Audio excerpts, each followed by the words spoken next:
Hi, everyone. Welcome to Resilience. I am so excited that you've joined as a content writer in our curriculum development department. My name is Harley, and I am the director of curriculum development and also your direct supervisor as a content writer. So I'm so excited to be showing you the drive today, explaining exactly what you'll be doing and giving you an example of a first lesson plan because that's the first activity you'll be completing in your new role. So congratulations on joining. We'll also meet after this. Hopefully, I've already reached out to you to schedule an introductory meeting. So that'll kind of flesh out the action plan and any initial questions you have as you're joining, because I know, just entering Resilience, you're probably very confused as to what exactly your role contains. So that first meeting will basically just be us talking about your background, what exactly you're interested in, and making sure that the content writer position is exactly right for you. Because if it isn't, there are plenty of other teams and work you can engage in. But first, let me show you the drive, explain the curriculum, and show you a lesson plan. So welcome on board. I'm going to share my screen. So apologies if there's any lag in the recording, but that'll just be the easiest way for me to show you around the drive. So when you join the Google group, which I can also show you how to do, hopefully that's in the action plan, but if you're confused, we'll talk about that in our introductory meeting. You'll be granted access to this curriculum development folder. There are lots of folders within folders within folders, but the kind of core area that you'll be working from is this lesson plans, PowerPoints, etc. folder. As you can see, though, there are a lot of other things that content writers can certainly contribute to. We have workbooks, activity guides, comic books. We also have a lot of other curricula that we're developing now that are for specialized audiences. So that includes a professional development curriculum, which is teaching teachers how to teach SEL, a neurodiversity curriculum for neurodivergent students, a juvenile justice curriculum for at-risk youths or youths who have entered a juvenile detention center at risk for recidivism. We have a public health curriculum. We also have a curriculum that we're developing for refugees that is really seemingly hopefully going places. So, lots of other types of content that you can work on and contribute to, ton of different projects in case any of those pique your interest. And you can always just reach out to me if you've been sort of eyeing another project or another team and want to start working on that as well. But let me go over what the core curriculum looks like. The main role of every content writer is to complete one or more topics, and a topic includes 5 types of content. So there are lesson plans, PowerPoints that are converted from the lesson plans. There are videos, so you write the script for those. There are 3 types of videos that it then gets turned into. 90-second audio exercises, you write the script for those as well. And then we have a separate team of people who takes one part of your lesson plan, which I'll explain, and converts it to a one-to-one. So you won't be writing the one-to-ones, but you'll be laying the groundwork for them. So there are those 5 types of content: lesson plan, PowerPoint, video, audio, one-to-one. We take those 5 types of content. You start by writing all of those for the primary level, which is K through 2, and then we adapt them to the 3 other levels. So there are 4 levels in total: primary, which is K through 2, intermediate, which is 3rd through 5th, middle school, and high school. So you're making those types of content for every level. It sounds like a lot of work. It sounds very daunting. I promise you it's paced in a way that's appropriate and manageable for you, and hopefully, exciting, because you're getting to develop activities and adapt them for these different age groups, which really are very different from each other. But your role as a content writer is to do all the research that goes into creating these different types of content and then writing them yourself for the 4 different levels. So it's about a month's worth of work. You're essentially completing 1 level every week, and you'll be doing, over the course of your work, hopefully 1 or more topics. So that's the beginning. I'm now going to share one lesson plan. So this is the lesson plan template that you'll be working from. I know a template seems a little bit boring. I promise it's more interesting than you may think. But this is really the sort of initial part of your work. The first week of your role, you'll be completing a lesson plan in a PowerPoint. So I'm just going to go through this template, And I will warn you, for anybody starting out, the primary lesson plan is probably the hardest part of all the content that you'll create, because you're really getting to know the topic for the first time. You're doing all the initial research, and you're also writing for primary level, which is very different than, I'm sure, your typical writing style. Plus, it's a lesson plan, which is the longest and most time consuming of the different types of content. So I'm just going to go through this. If you have any questions, of course, we'll follow up in that introductory meeting. And I will show you an example lesson plan as well that'll really crystallize what this looks like. So you'll fill all of this out. You're going to file, make a copy, make sure you're not editing the template itself. But you'll fill out the module. So every topic will be under a specific module. So the example that we're using is how to prioritize, and that module would be decision making. And then the topic, or sorry, self-management. And then the topic is how to prioritize. You put in the level. So that's like primary, intermediate, middle school, high school. You're going to fill out the table of contents and adapt this to whatever you create, whatever, titles of your activities, all that. For the lesson description, objectives, and tips, you'll write all of this yourself. The description is just description of the lesson. What is it about? Why is it important? Objectives are all, students will be able to, that kind of format. And then helpful tips are tips for the teacher on how they can, successfully implement this lesson in their classroom. The vocabulary should be, of course, adapted to the linguistic capacity of whatever level you're working for. So the primary level, these should be very simple vocabulary words with simple definitions. For the activity instructions, you have to choose the correct curriculum level for the lesson you're working on. So you'll use the same template for all 4 levels, but obviously when you're starting out in primary, you can keep these the same and then just delete these other sections. And then you'll do the same for whatever level you're working on. So for the activities, this is where we start to actually have some fun. So you'll fill all of this out. So this is all, important information for the teacher on how they can construct the activity.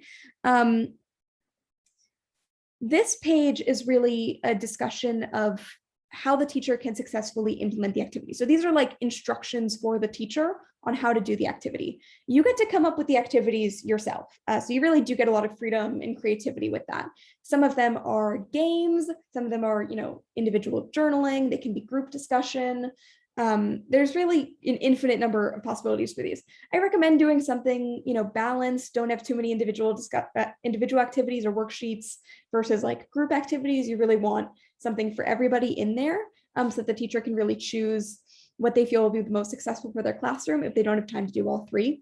But again, you can kind of look at the examples of other lesson plans, and I have a couple other resources that can give you some ideas.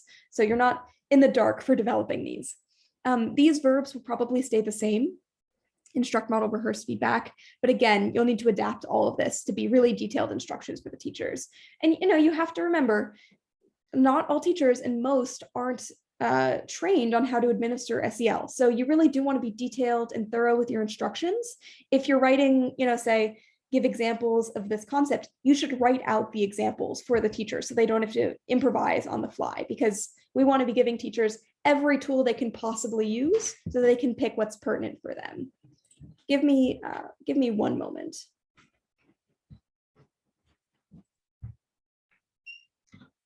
Sorry about that.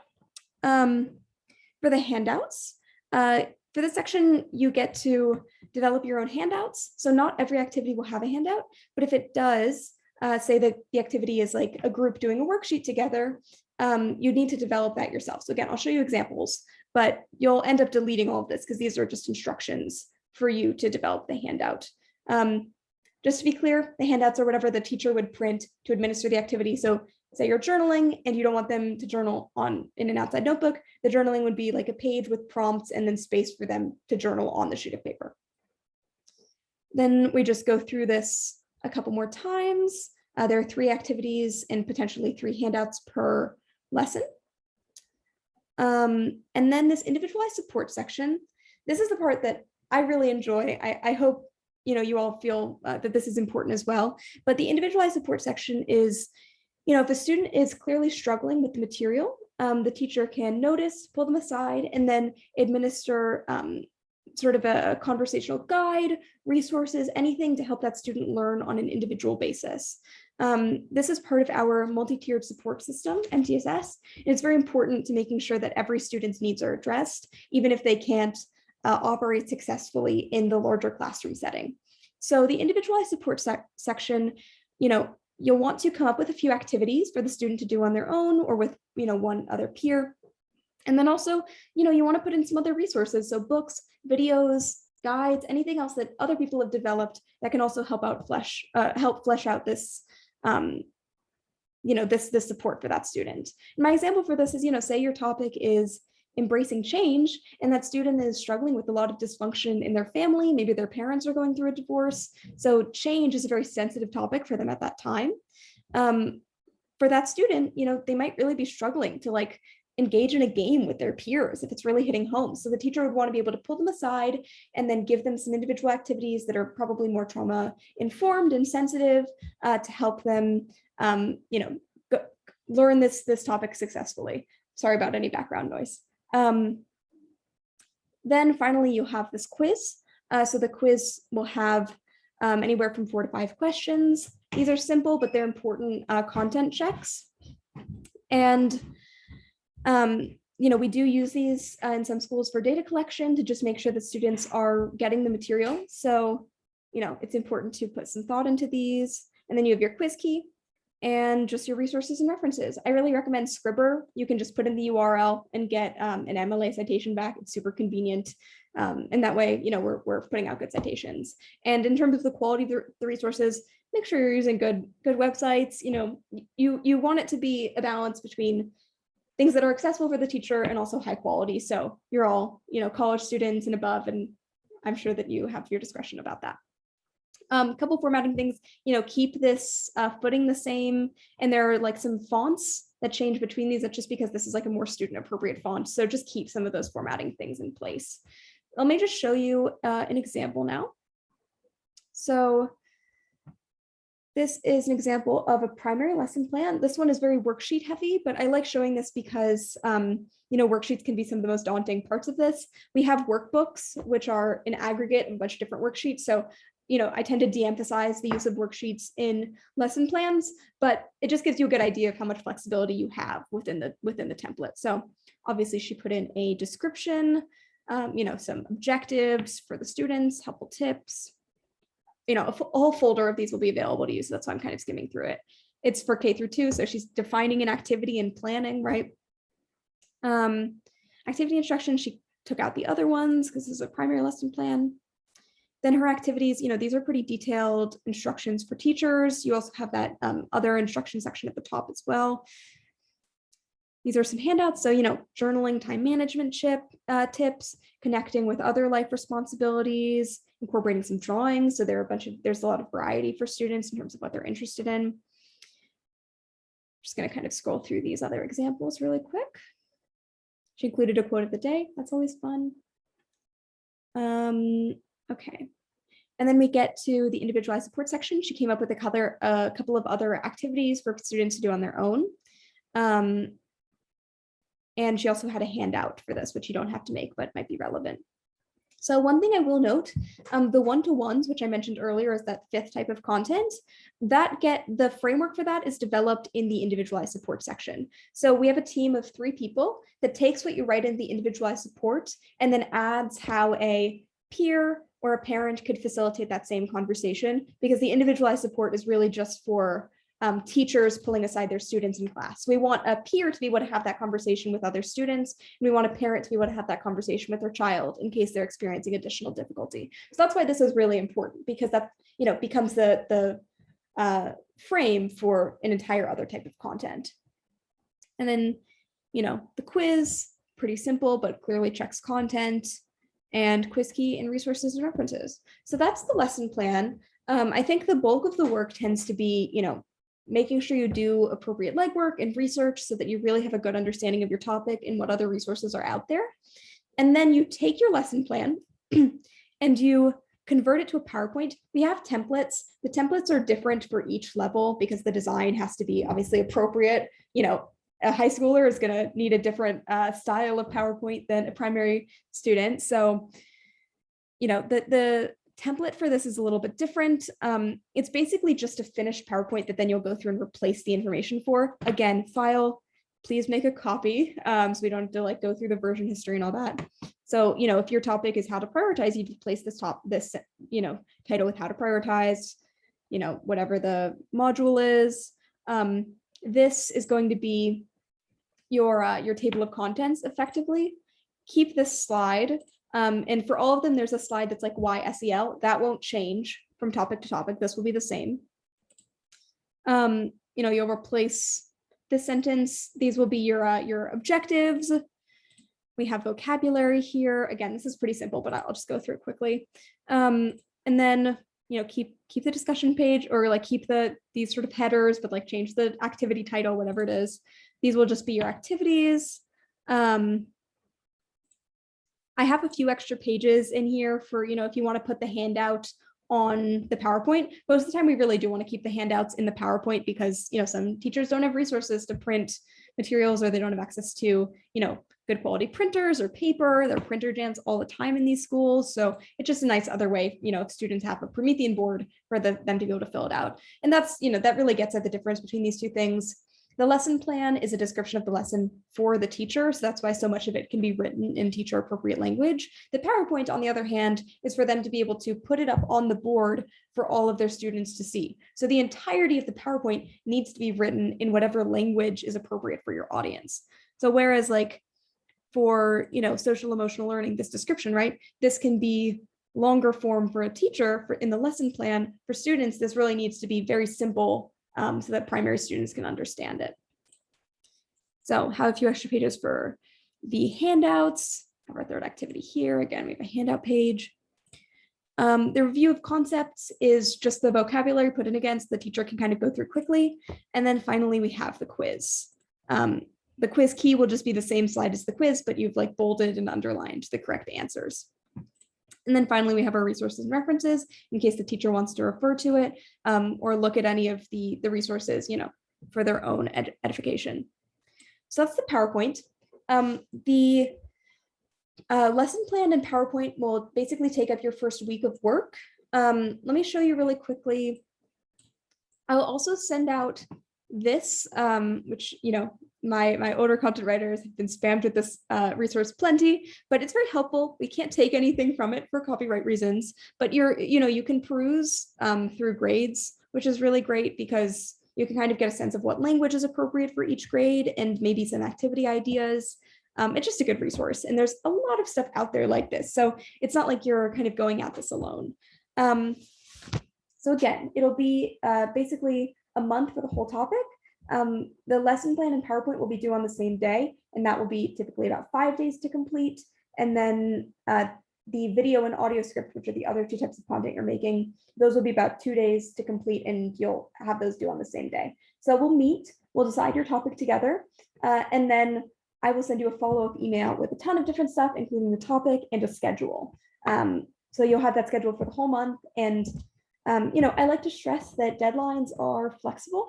You know, you're volunteering, you're not getting paid, and we're all incredibly grateful for the time that you're able to give. So if you need an additional day to complete something, that's really fine.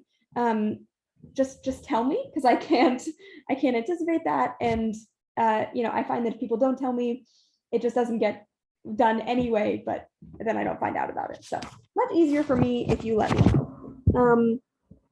Other, you know, quick things, whenever you do complete something, make sure to just email me a link to whatever you finished so I can update my tracker. You know, I track where everybody is in every topic, so make sure these are getting done kind of as they're supposed to. So that just really helps me keep track. And a couple other things. So I'm going to show you now our topics list. Okay, sorry, things take a little while to load. As you can see, paying attention to this middle column, we have finished a lot of topics at a really incredible pace. So these ones, topics 37 through 50, even these light pink ones are already in progress or they're almost finished. So it's really these 43 through 13, these dark pink ones, these are the only ones that no content writer has started on yet. By the time we have our introductory conversation, these might change. And it's possible that, at a certain point, we're going to be done with our 50 topics and we'll either have to add more or have content writers focus solely on our more focused curricula. But I'm showing this because when you're watching this, there may be a couple of these that are still available. So just take a look at what interests you so you can kind of go into that initial meeting with an idea. Otherwise, I think that's most of what I have for you. Our follow-up email to our introduction will include the topic that we select together, so, an explanation of the work we're doing, the links to the PowerPoint and the examples, the link to the Discord. We have a resilience Discord, and then we have a separate server for curriculum development that has channels for every specific team. And that's where I really communicate with the content writers. And that's also where you can, field out questions to other content writers. So I'll send you the link to the Discord. I'll identify you as a content writer, and then you'll have access to that chat. In terms of office hours, which is a question I get a lot, because I know your action plan says you'll have a one-on-one meeting with your direct supervisor and a team meeting. I combine those things into one meeting. There are 2 times, so I call them office hours. They're on Tuesdays and Thursdays at 6 p.m. Eastern. You only have to attend one of them, but it's nice because you get to meet other content writers, see what they're doing, and field out questions. I check in with each person individually, and that way you get to really have a better sense of community among the other people that are doing this work. If I ever haven't responded to you within 24 hours, please just send me a follow-up email. Getting a lot of stuff, flooding my inbox, and it can be hard to keep track of everything. So it's totally possible that I just didn't see it, and always feel free to follow up. I'll probably more successfully follow up to email than to text. So I defer to that first unless it's something really urgent, or you've already tried sending a second email and I haven't responded. But I really do want to be there for you, and I promise that I'm available to talk or schedule an additional meeting if you're confused or need any more help. So I'm really here to support you. That's my job, and make your life easier. So if you have anything else, any other questions that don't get answered in the introductory meeting, I'm always here. Always feel free to shoot me an email. So I'm so excited to have you on board, and I look forward to meeting you properly face to face.